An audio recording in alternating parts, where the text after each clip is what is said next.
Armoire makes getting dressed easy. With a clothing rental membership from Armoire, build the perfect wardrobe with brands that are high quality, unique, and recommended just for you. All you have to do is take a 5-minute style quiz and select items from your dynamic personalized closet. The styles show up at your door in as little as 2 days. Then when you're ready for new clothes, just swap them out for more new-to-you styles. Now, I went on a girls' trip to Santa Fe recently, and I rented all of my outfits from Armoire. It was so much fun putting together a mix of casual and formal looks, and my favorite was this pair of white, wide-legged jeans from Paige that went well with everything. Now, I wouldn't normally own anything white because I can be kind of clumsy, but with Armoire, I just ship it back and they'll take care of keeping the pants in pristine condition. Right now, our listeners can give Armoire a try and get up to 50% off their first month. That's up to $125 off. Just visit armoire.style/dateable. That is armoire.style, spelled ARMOIRE.style/DATEABLE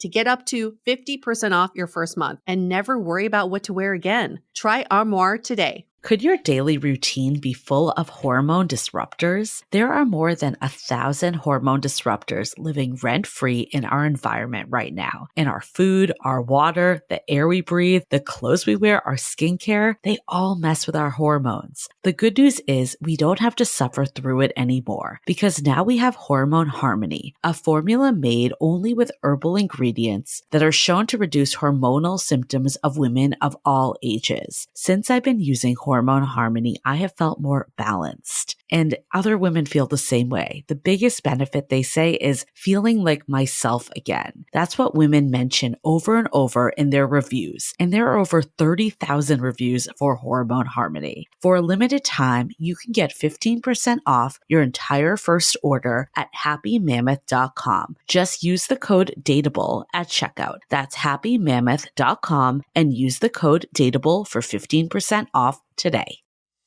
Hi, I'm Yue Xu. And I'm Julie Kraftchick.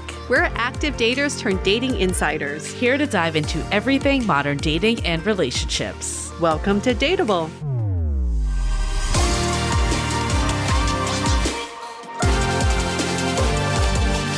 Hello, friends.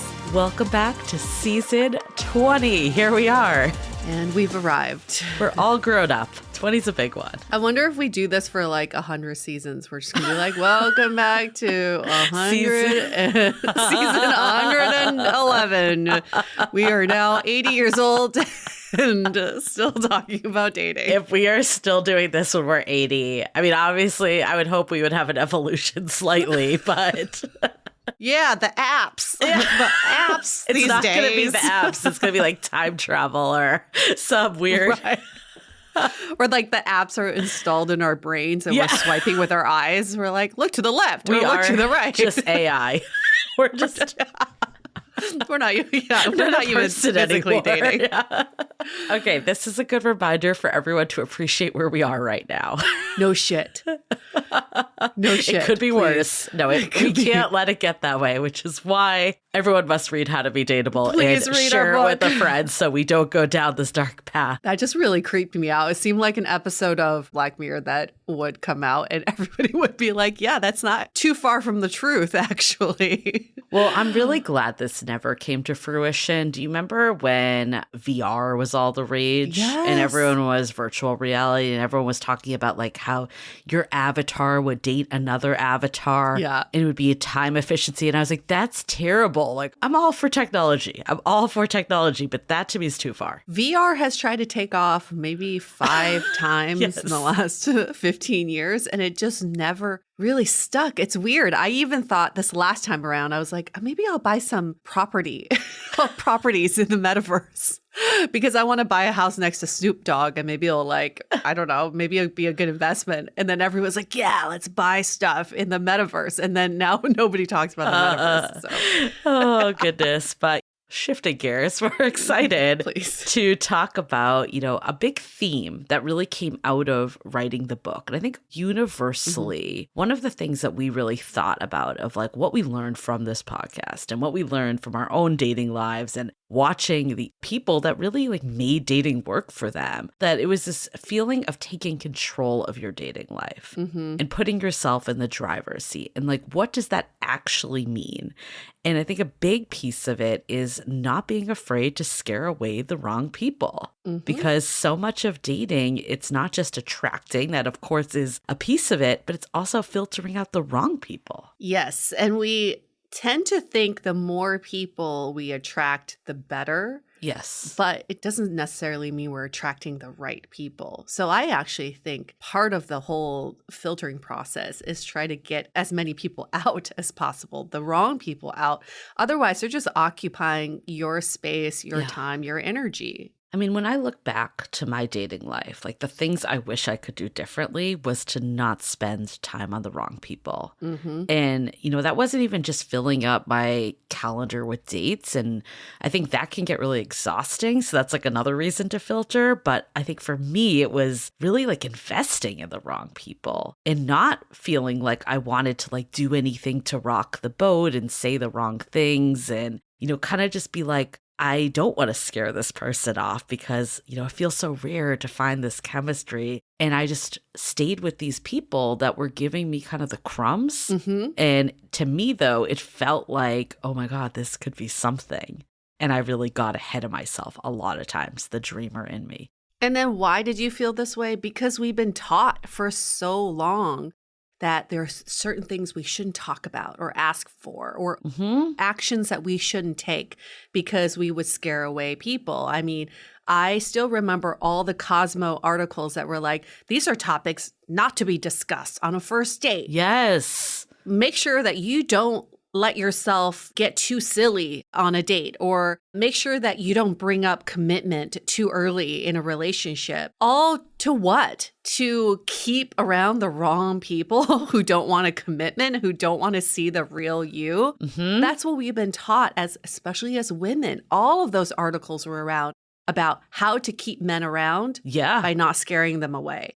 So we were always walking on eggshells when we were dating when we were younger. It's so true. And I mean, we get questions all the time for people that are like, well, I want to say this, or I want to share that I need this, but it's too early. I can't do it right now. We just started dating.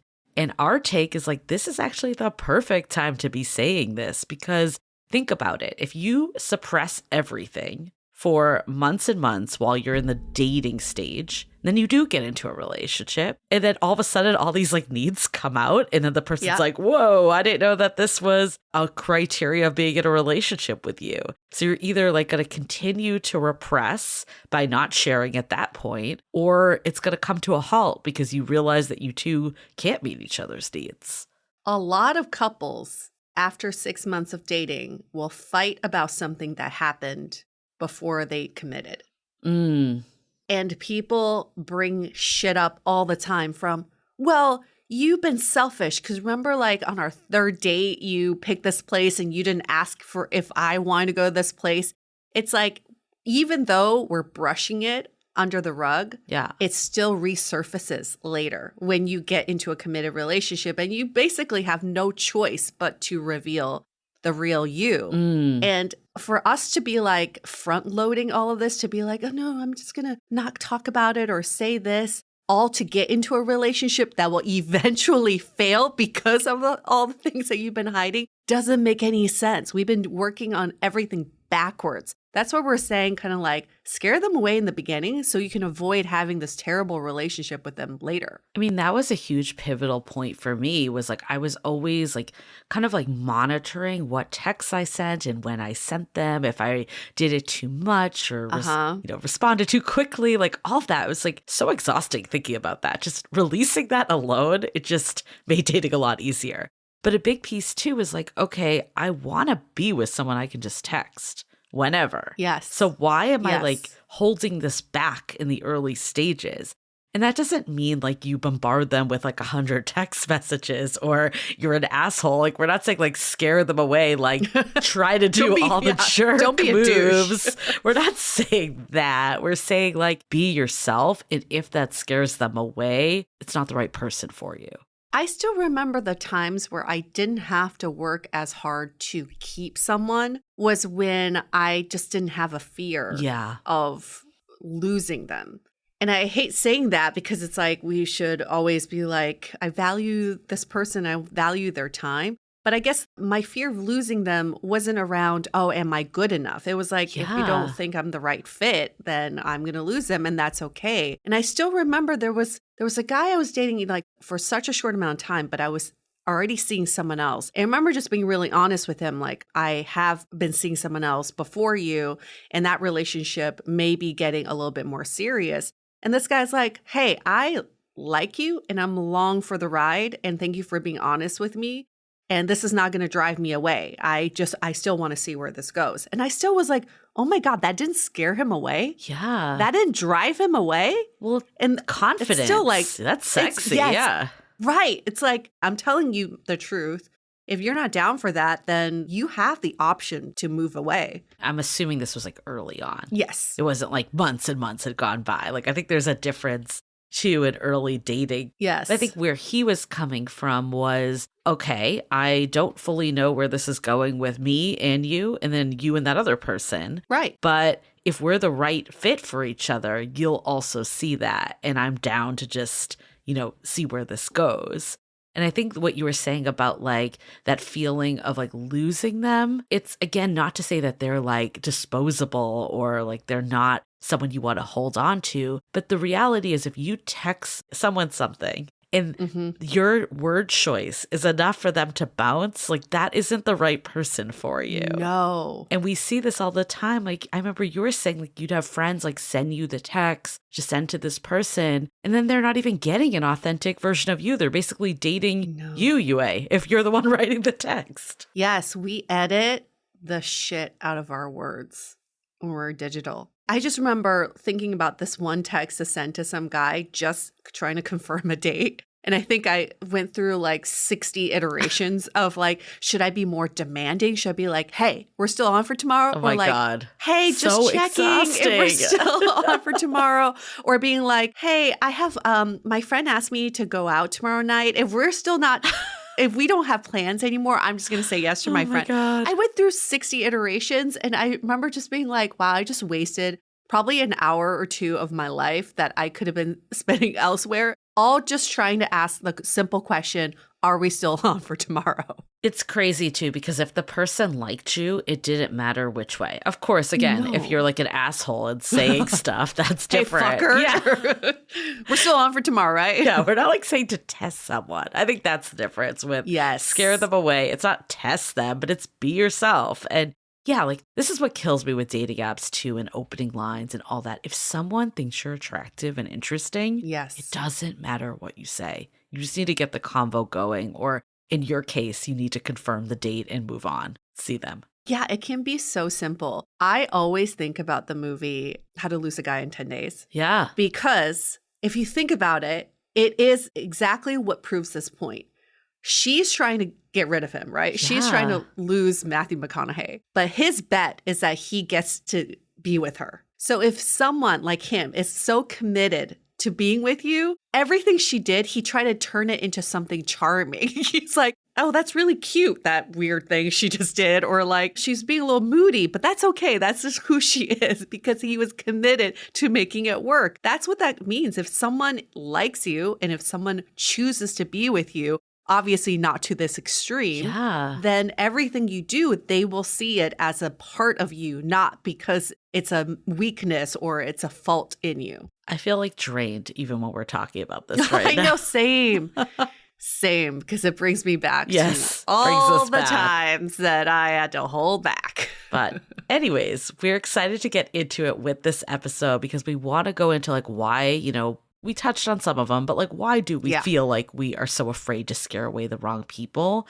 And then more importantly, what can we do about it? How can we start doing some more tactical things that don't have us feel this way? And we can lead with ourselves more in control and feel empowered in dating. So we're going to get into all of that. Before we do, though, of course, the book is out. pick it up. It's at bookstores now. It is on Amazon, on bookshop.org if you want to order online, but through local bookstores, Barnes & Noble, like really wherever you want to get books, we are available. And you can also get it at your library too, or request it if it's not there. That's another one we learned that it's actually, you're supporting us too, because libraries buy copies of the books. So ultimately do what works for you. Like we want you to get the book.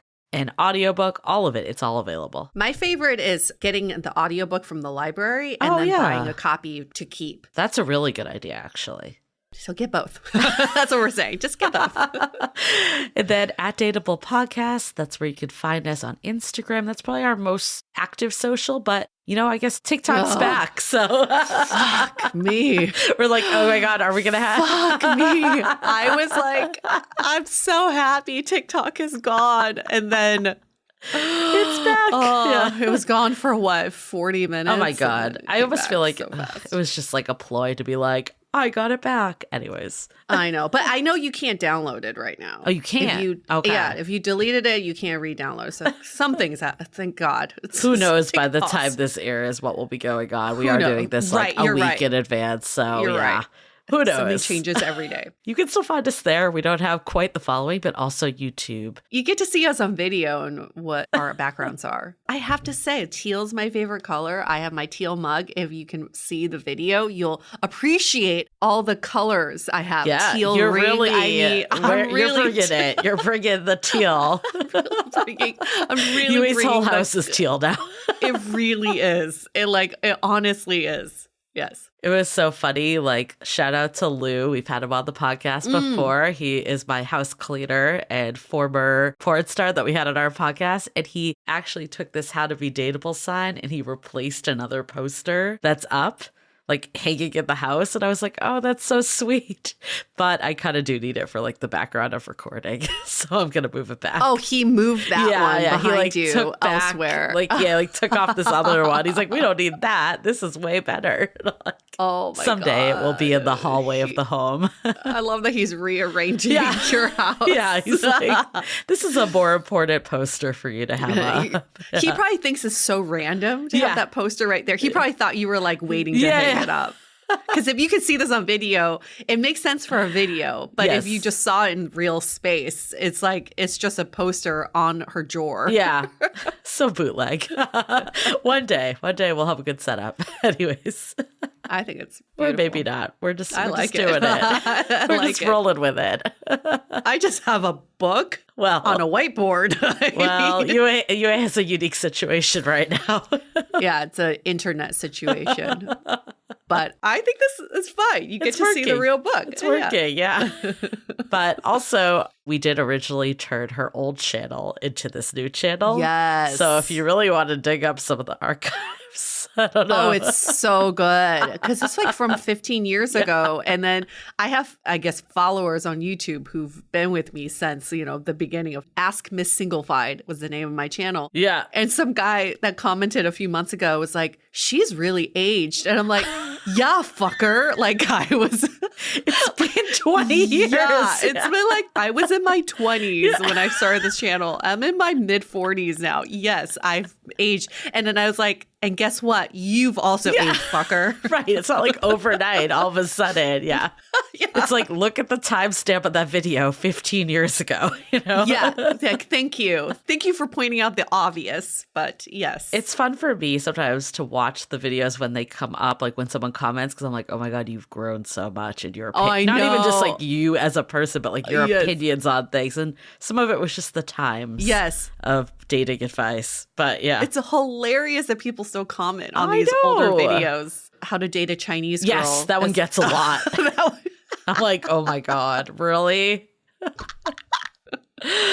Okay, well, before we get into it, let's take a quick break to hear from our sponsor. We all know that February is the month of love, and it's time to keep that Valentine's Day energy going all month long. Elevate your passion using the natural power of cannabis with Via. My go-to gummy is still the Flow State CBD one. It's THC-free with herbal plant extracts and functional mushrooms designed to support brain function, boost energy, and enhance mental focus. But this month, when love is in the air, I highly recommend trying out their best-selling High Love Gummy that will awaken your senses, increase blood flow, and intensify any sexual experience. And the best part, Via legally ships to nearly all states in the US in discreet packaging directly to your door with a worry-free guarantee. No medical card required. If you're 21 plus, head to viahemp.com and use the code DATEABLE to receive 15% off. And if you're new to Via, get a free gift of your choice. That's VIIA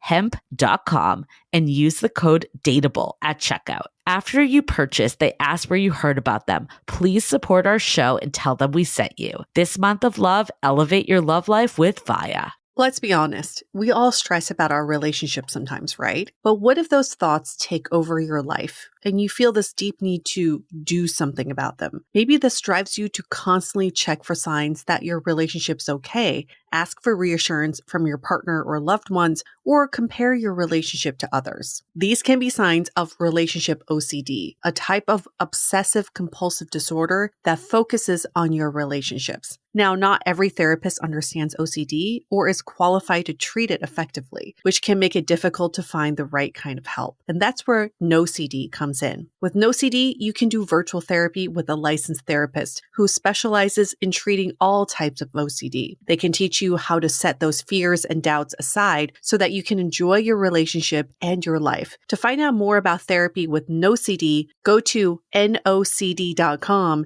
and book a free 15-minute call with their team. That's nocd.com to learn more and book a free call. Trust me, it's worth your time to talk to someone who can uncover what's really going on and help you get your life back. Okay, I want to start by reading an excerpt from the book to kind of set the tone. Please. So the section, this is in our chapter, Investing Appropriately. Mm-hmm. The subsection is, Don't be afraid to scare away the wrong people. Mm-hmm. So here we go. Dating is as much about attracting the right people as it is about filtering out the wrong ones. When you're the CEO of your love life in determining whether to invest in someone, initiating meaningful conversations and telling people what you want is a must. And if that scares someone away, you did your job of filtering out someone not right for you. If the person you've been seeing wants to be exclusive, but they aren't quite ready to have the official label, it's still vital that you share what you want. We often see daters starting the dreaded DTR convo with, "What are we? Where do you see this relationship going?" But it's time to flip the script and put your needs at the forefront. Make sure your intentions are crystal clear, and if someone cannot meet you where you're at, then you'll know that it's okay to let them go. Only then can you invest in someone else who is ready and capable. We wrote that? Whoa. It's empowering. So impressive. I feel So empowered. impressive. I'm not even dating right now, and I feel empowered, ready to get out there. Yeah, I think we're just really bad at expressing our needs in every facet of life. Yeah, and it's how you say it too, right? It comes down to how you say it. Yes. There's a difference of like demanding or like throwing a tantrum or something versus telling someone like what it is near and dear that would make the situation work for you. And we're afraid to ask for these things. We're so scared to like say something that makes someone run the other way or like to leave us because we're so scared of being rejected. Mm-hmm. This is inherent in all of us. And it can feel very personal when someone's like rejecting what you're asking. Yeah. Like there's a personal vendetta against you. And I get that. I often think about like the times I've gotten no or the times that people have disagreed with me. It felt like a personal attack. I think the worthiness wound really flares up, like the I'm not good enough feeling. And I mean, we always say rejection is just redirection. It's not a reflection of your self-worth in any way, but it can feel that way. So I get it. Like when you're like, I don't want to say this because if this person says no, or they decide that I'm not for them because I said this, then am I flawed? Is there something wrong with me? Will anyone ever love me? Mm-hmm. Those are simply like not true statements, but that is what I know has at least gone through my head at times. Right. We think that this person is saying, you are not good enough for me, when they are simply just saying, you're not the right person for me. Yeah. And we are not going to be the right person for everybody, thank God, because that would be really tiring if we were. The whole point of dating is to find someone who's the most suitable for you. It kind of just flips it around that it's not about rejection, but we do have this inherent fear that people are rejecting us and they're scared of us. I know for me, that was a huge, huge shift just to get the word rejection out. Mm-hmm. Like rejection proof. We have a whole part of the book actually with rejection therapy and like ways to like basically not make rejection sting as much. And for years, I think that like that was a factor for me. Like I didn't want to tell my friends that like another date didn't work out or another person like couldn't commit, or even to myself, because it was like a reflection again that something was wrong with me. But the last time dating, I got rejected, quote unquote, more than ever before in my life. Mm-hmm. And it's because I had a different attitude of like not being afraid to scare people away. And I was more myself than ever before in dating. And for some people, it wasn't a fit. And they saw that. Or for me, I saw that because I was able to say what I wanted to say. And then eventually it got me to someone that was like, yes, I want this. I'm down. And then that's because you were driving in that scenario, but we're so afraid of people being driven away from us. Yeah. Because we want to be accepted. We want to be liked. Dating ultimately is, a lot of us think it's about validation a lot of times. So if someone does reject us or say no to us, we think they don't like us. And it's not like that, but I get why there's this deep desire for acceptance. This is why we put on our date selves. This is why we try to hide some of the opinions and quirks that might push someone away.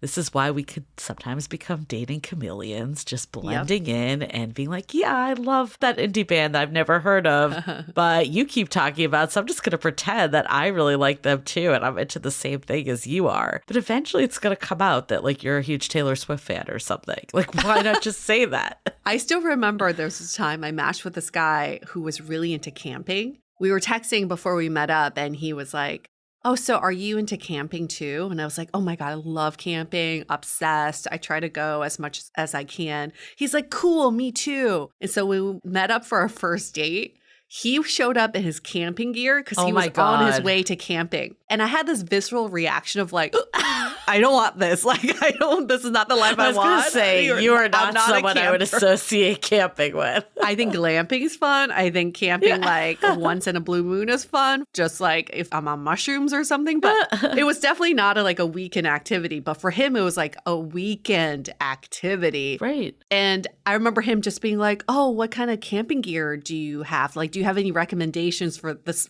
tent or whatever? And I couldn't even lie anymore. I was like, I'm sorry. I don't know anything about camping. Everybody else does all the preparation for me. And he was like, oh, okay. So you're really not a camper at all. And I think if we had established that, I don't think we would have gone on this first date. It was like, there was definitely no chemistry or connection. Yeah. But why did I pretend? Why did I even fucking pretend? Right. But I think in that case, it's like either other stuff would have been like made the connection so strong that camping didn't matter. Right. Because I don't think you have to like have everything aligned 100%. And or with this case, if camping was so core to their life and then it turned out like you were kind of like making this up, it would have blown up eventually. So totally, by being just open, you would have seen either way, like, is this something that's a deal breaker to them or not? Yeah. Like I remember this day actually very clearly. I was with a friend and we were getting drinks. Yeah. So my partner, when he sent me this text and was like, I knew music was important to him. And he sent this text like, have you been to Outside Lands, which is like this big music festival in San Francisco? And like even people that aren't into music have gone. Like it's like a big thing. And I had that moment and I was like, I could either lie or I can, because I'm like, I know what he wants to hear. He wants to hear like, yeah, I love this, I'm down. Or I could be like, tell the truth. And I think what I said was, I've never been before. It's not something I've actually ever gone to, but I would be down to. And that was like a truth, right? Like, it doesn't mean that like you need to be like, I will never do this. Like if you are open to it. And now I love that event. It's like one of my favorite events of the year. For him, he's like, oh, cool. Like she's still down. Like she's not like, I will never go. Or he could have been like, that's okay. We have other stuff and I'll just find someone else to go with or I'll go myself. Or we have a friend who's like, I will never date anybody who never goes to music festivals. And we're like, okay, great. All right. If that's your deal breaker, then you go find that person who only goes to music festivals with you. Yeah. I mean, I think a big piece of this, though, is like vulnerability at the core, because when you open up your feelings or who you are or your desires and you don't know how that person will react, like it does feel risky and it can be scary. And I get why people want to take the easy path of just being like, yeah, I've been to Outside Lands. It's awesome. I go every year, or whatever. And I think especially when there's a sign of conflicts, like if you're not getting a need met, like early dating, someone isn't the best on text, but when you do hang out, they're great. It's easy to just be like, oh, well, I just won't say anything. I'll just enjoy the moment when I'm together. But then the resentment starts to build and then you never express yourself. But I think, again, it's like that fear of opening up with it. And I still see this happening. It's not just in early dating. Like my parents still go through this. My dad is very uncomfortable being vulnerable. Yeah. They were playing pickleball the other day. And he was getting really like tired and hot, but he didn't say anything. And they just kept going. And my mom's like, God, he just seems like he's in a terrible mood. Because he seemed like he was unhappy. Yeah. And so she's like, okay, let's just go now. It's been an hour. He's like, oh, I was ready to go 30 minutes ago. She's like, why don't you say something? Like, yeah. Well, yeah. Why didn't you say anything? He's like, you look like you were having so much fun. I didn't want to disappoint you. And it's like in that moment, in some ways, this is the wrong word, but you have to take care of yourself first. Because if you don't, you end up being someone that's not pleasant to be around either. Right. And so at the end, none of them had a good time because he didn't express his needs. Yeah, it's such a good point. And I know like my partners actually struggle with this. We do our weekly check-in. And there is the relational growing edge part. This is from Dr. Alexandra Solomon. She has a template. And there's a part that every week you have to say a relational growing edge. And I really encourage him to say something. Yeah. Even if it feels like the tiniest thing. And usually like when he says them, I'm like, okay, thanks. Like I didn't realize I did that. Not a big deal. Like totally will be conscious of this. But I feel like sometimes you need someone to like, if it's not natural to say this, so having like someone that's like makes it a safe space for you to do it or learning these skills is really important. It's how people receive that Yeah. too. And if you're with someone who immediately gets defensive, someone who immediately shuts down or avoids the situation, that you have information there. And that person's not willing to work on growing this connection, right? And so like, it's not about scaring them away. You actually just filtered out this wrong person who doesn't want to be in the same relationship as you. I think a big wake-up call for me was like, if I state something, even if we have a disagreement, the right person will work through it. It doesn't mean that like if you like have a conflict, the whole relationship blows up and ends. And I think for years I thought that, so that's why I didn't say anything. Like I think with my ex, I never wanted to say anything because I always had this fear that I would just like end it right there. And the reality is like, if your relationship is on that shaky of territory, that is a sign in itself that it's not in a healthy place. So being able to like tell your partner that you want to leave 30 minutes like before pickleball ends, like that shouldn't blow up your whole relationship. Right. Yes. And maybe for some of you, you've experienced this in the past, which is why you are scared to express this in your current relationship. Yeah. Because I mean, I've dated a guy whose ex, every time he would bring up something, she would get a little violent. He's like, I still remember the time she threw a shoe at me. Shit. And then he was like, it's really hard for me to bring up anything because I'm afraid that you would react in the same way. And if it comes from your past trauma and experiences, know that not everybody is the same, and you want to find the person who gives you space and grace to express yourself. I think it also can be hard for us anxious folks that have anxious attachment style because Yep. it makes you like feel very concerned about saying or doing something wrong that might push someone away. So, knowing that about yourself too helps you be like, okay, is this actually the reality or is this just me getting in my head about things and, the response that I have to relationships because of my attachment style?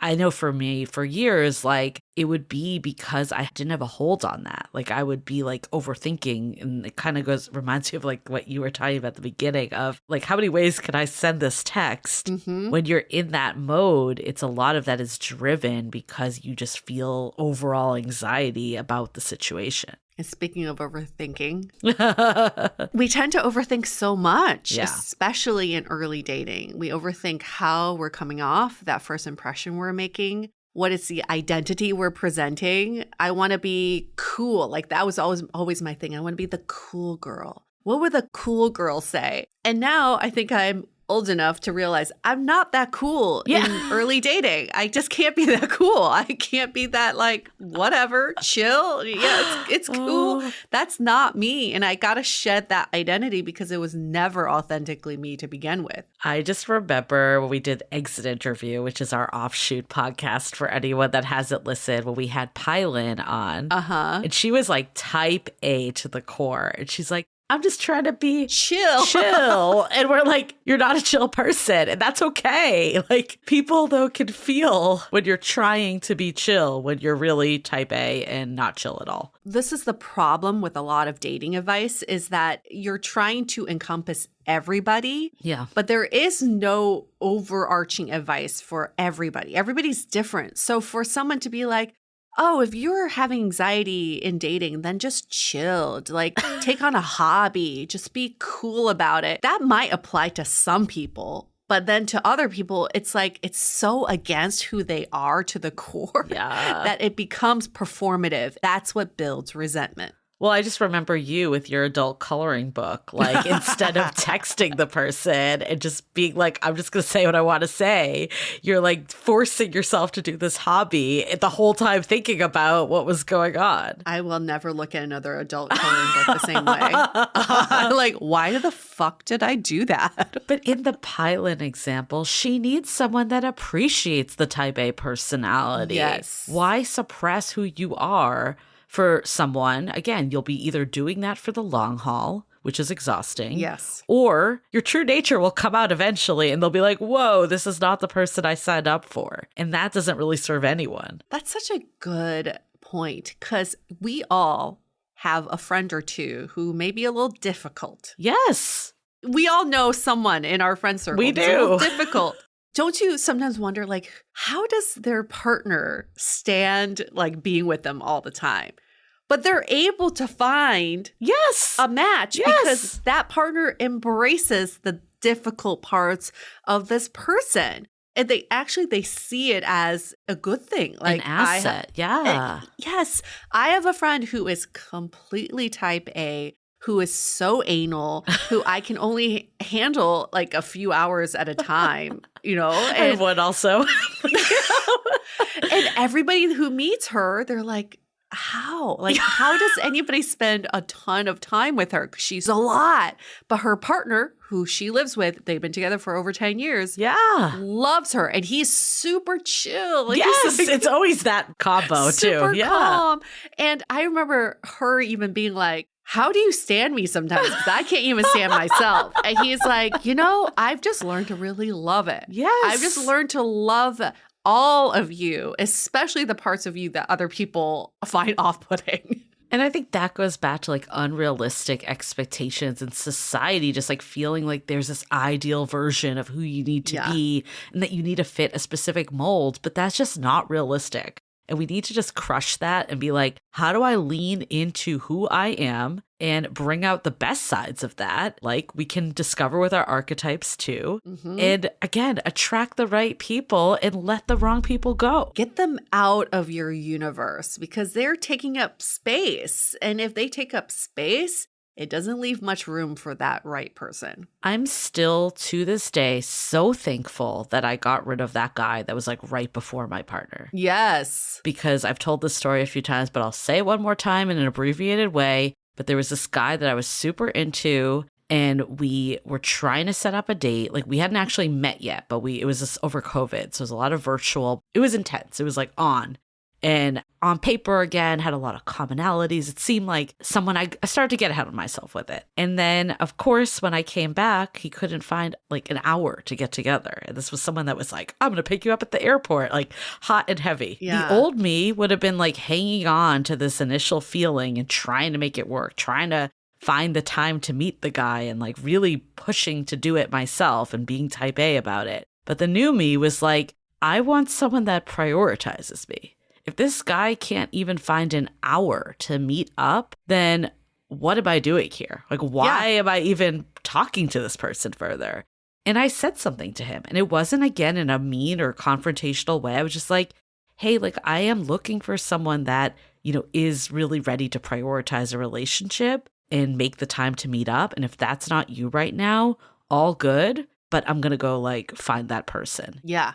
And he wrote back and he was like, yeah, I think like right now isn't a good time for me. Like, I wish you well and I'll let you know if things change. And the text wasn't like to convince him to change and to like try to manipulate him into changing. I knew by sending that he was going to send a response like that, or maybe not even reply at all. But it was to set me free to go find someone that I could be myself with and wanted the same things as I did. And that's exactly what it did. Yes, you're looking for information. If we can couch it in, I'm just looking for an answer, then there's no qualifier to what the answer is. There's no good or bad. There's no like a rejection or acceptance. It just becomes information. And in your situation, you got clarity from the reply back. Yeah. And like you were saying, if he didn't reply back, that was also information. That gives you clarity into who this person is and what they're wanting with you. So if we can just see it as it's not about scaring them away, we're just getting information to know if this person is right for us, then we can just move forward. And it's not about this need for validation anymore. Yeah. Because if you were just looking for validation, Julie, you would have just kept him around. You probably would have texted. He probably would have been like, hey, how are you? Just thinking about you. Yeah, you probably get a few of those texts. What does that do for you, though? Other than somewhat of a dopamine hit every time that text comes around. But you're still not meeting up. He's still not prioritizing you. No.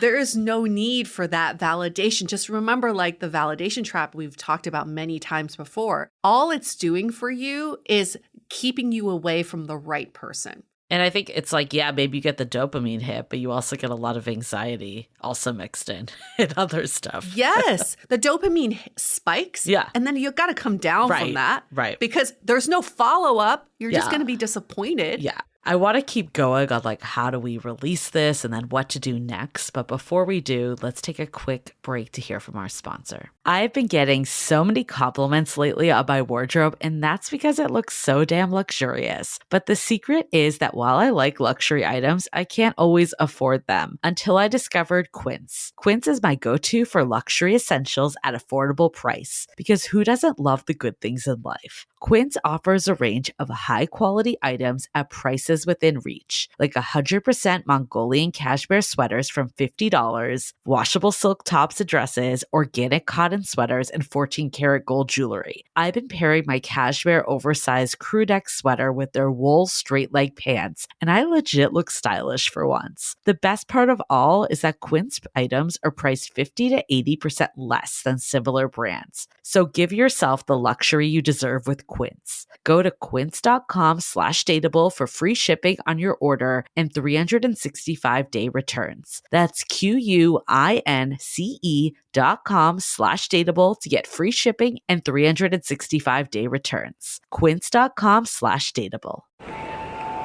Ladies and gentlemen, we are now boarding Group A. Please have your boarding passes ready to scan. If your phone is cracked, old, or was chewed up by your Chihuahua travel companion, please refrain from holding up the line. And instead, simply go to Verizon and trade in any phone in any condition from one of their top brands for the new Samsung Galaxy S25 Plus with Galaxy AI on Unlimited Ultimate and a watch or tab, also on them. Service plan required for watch or tap. Trade-in and additional terms apply. See Verizon.com for details. Rose is your name, but when you poop it sure don't smell like roses. Your number 2 burns the hair in my nose, but we fought hand in paw. Now your poop don't stink at all. Now that the air is clear, I'll treasure your front and rear, my sweet Rose. Instantly neutralize poop stink with Poop Fighter from World's Best Cat Litter for the world's best cat. So yeah, I think the validation trap is so important to remember. It's a trap for a reason because that doesn't matter. And you really can't attract the right person if you are censoring yourself all the time and not being your authentic self. It's impossible. So you're really robbing yourself the ability to find a compatible partner at the end of the day. Yes. And there's just like no way to date if you're just walking on eggshells, trying to be someone you're not, trying to go by a script. Or I used to, I remember like in my early 20s when I was dating, I had a rules checklist for me.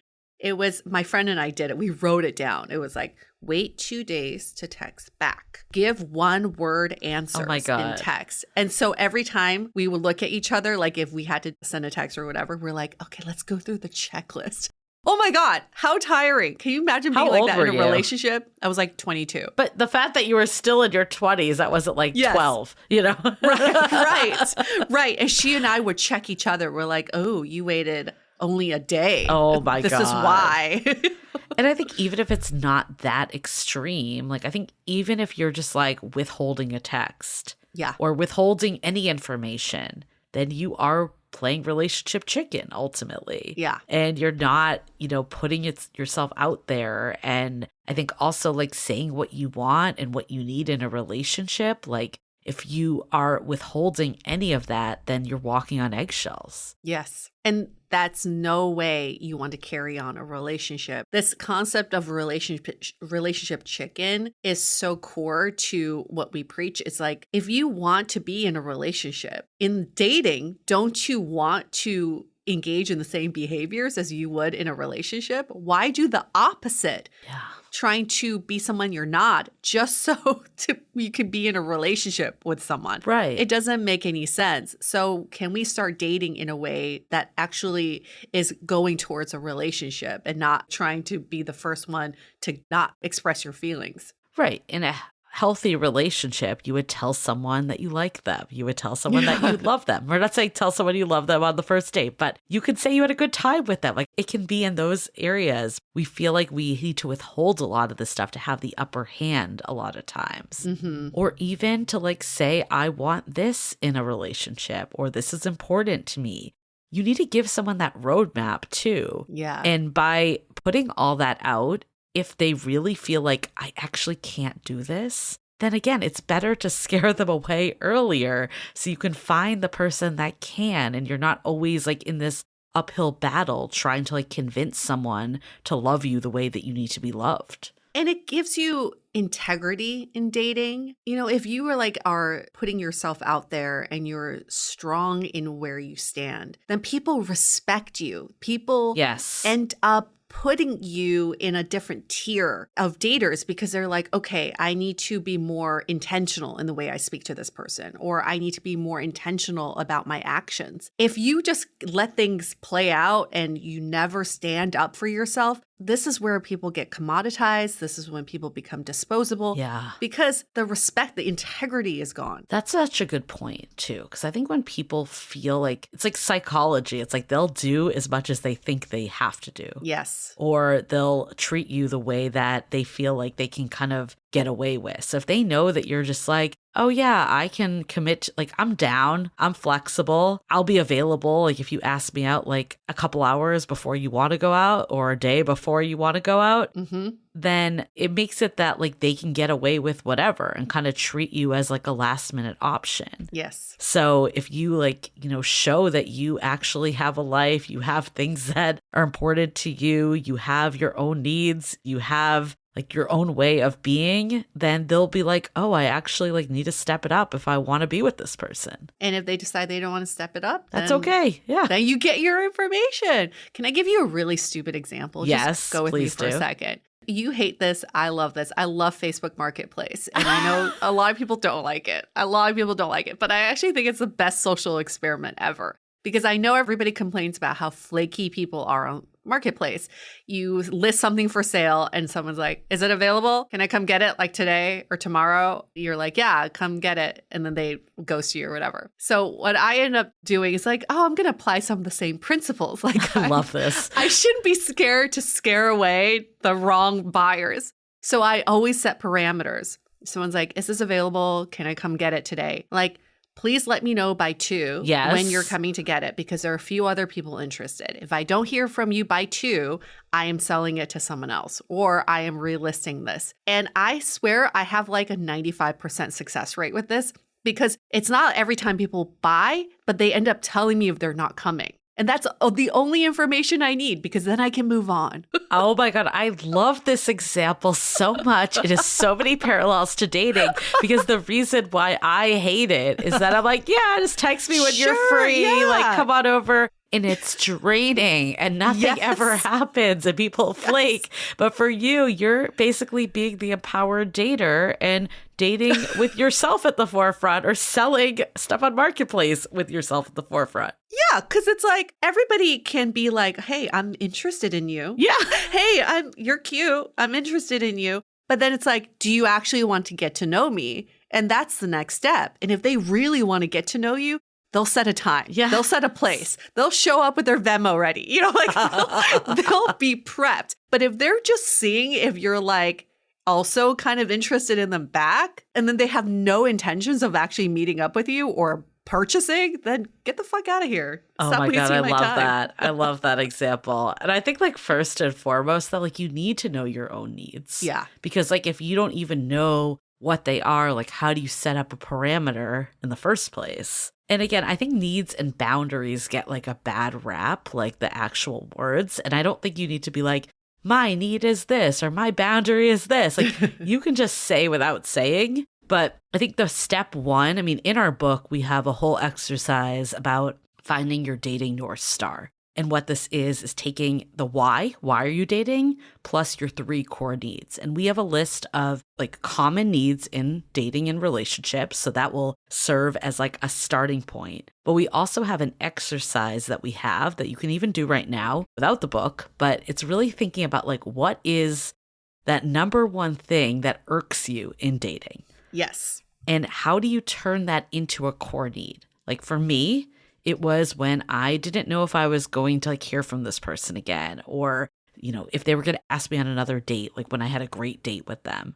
And the anxiety of waiting was a big one, or just like being unsure, getting mixed response from them. So I turned that into consistency as a core need. Consistency and reliability. And that, let me tell you, was not the relationships I was in before. The opposite, I was in an on-again, off-again relationship. So that alone is the anti to consistency and reliability. And it became a baseline for me. If someone couldn't even pass that, then like, I don't care about like other things on their resume and the chemistry off the chart and if I'm attracted to them. Eventually, like I did find someone that, you know, met my dating North Star and core needs, but also had, you know, the chemistry and connection and all that. So it will happen. I think a lot of times we're afraid of putting like more parameters. So we like limit who comes through, but you're again filtering the right people in. Yes. And remember, in a relationship, not everything is going to be like off the shelf ready for you, but a healthy relationship expands its capacity. So when you start expressing your needs, you're expanding the capacity of your relationship to meet your needs. You're not like saying you're like right for me all the time. It's like you want to be with someone who's like, I'm willing to step up. Yeah. I'm willing to meet your needs. Even if I don't have the capacity right now, I want to expand it. And so when you are clear about your dating North Star, it gives you agency to take action. Who cares if you're the first to make a move or the first one to text? It doesn't matter because this is your life. You should be making that first initiative. So a way to look at it is if you find something that's disruptive to your life because you're thinking about, you need an answer, or you can't plan something because you don't know what the plans are, or you are unsure about what this text message means and it's taking up space in your brain and it's disruptive to your day, your next question is, what can I do right now to make this less disruptive in my life? Yeah. So if it's like, okay, I need to know what the plans are for Wednesday. It is now Monday. You can dwell on it, but hey, this is disruptive to my weekly planning. I am going to take the action of asking, what is the plan for Wednesday? Not for you to say, oh, is this person still want to see me for the validation? But it's like, just so I can have the answer for scheduling purposes. Right. Right? It's very simple. Whatever makes your life smoother, ask yourself, what is the action I can take to make my life smoother? Yeah. So ultimately, you got to know that you can't mess up what's meant for you. I love that. And there's really a reason for every experience that's happening. Even if it doesn't ultimately lead to the relationship you want, it's again better to scare off the wrong people so you can clear your path and eventually that person will come. And that person will come. They are, especially if you pick up our book. It heightens your chances. Yeah. When you put more of your needs into the universe through reading our book, because that's what the book does, it helps you bring all of your inner dialogue to the external world, then you end up attracting the right person, because energy attracts energy. When you hold it all in and you're trying to figure out what's going on and why are you stuck, nobody can hear that. Like, it's not external. You're just hiding it, or you are keeping it away from the outside world. So yes, get our book, How to Be Dateable. If you haven't gotten it yet, you'll understand your dating archetype and why you are holding back some of the things you are because of your archetype, right? Yeah. And then how you can start expressing yourself more. That puts you in the driver's seat and that gives you agency over your own love life so you can attract the right person for you. Yes. You know, a lot of people that gave us some wonderful quotes, but I'll give a quick one. An empowering read to help you find your person, from Logan Ury, who is the author of How to Not Die Alone and then also on the Netflix show Later Daters. So empowering is what comes to mind. I feel like our book is empowering. I feel like you will walk away being like, I got this. And that ultimately is, you know, half the battle in dating. Yes. Welcome to season 20. It's a great way to start season 20. Great way to really kick off the year. Yeah. We're going to fucking do this. Like, I'm pumped. I hope you are pumped too. We're going to change modern dating for good. Stay tuned. We will be having some book-related events that are going to be in the upcoming months. So keep an eye out on our social media at Dateable Podcast. Join our mailing list if you're not there yet. And if we're coming to your city, or let us know if you really want us to come to your city. Yeah. And if there's places that you think would be really good to either do a talk or bookstore or, you know, any social club or anything like that, we'd love to see if we can make it work. All right. With that, we're going to wrap up this episode. Stay dateable.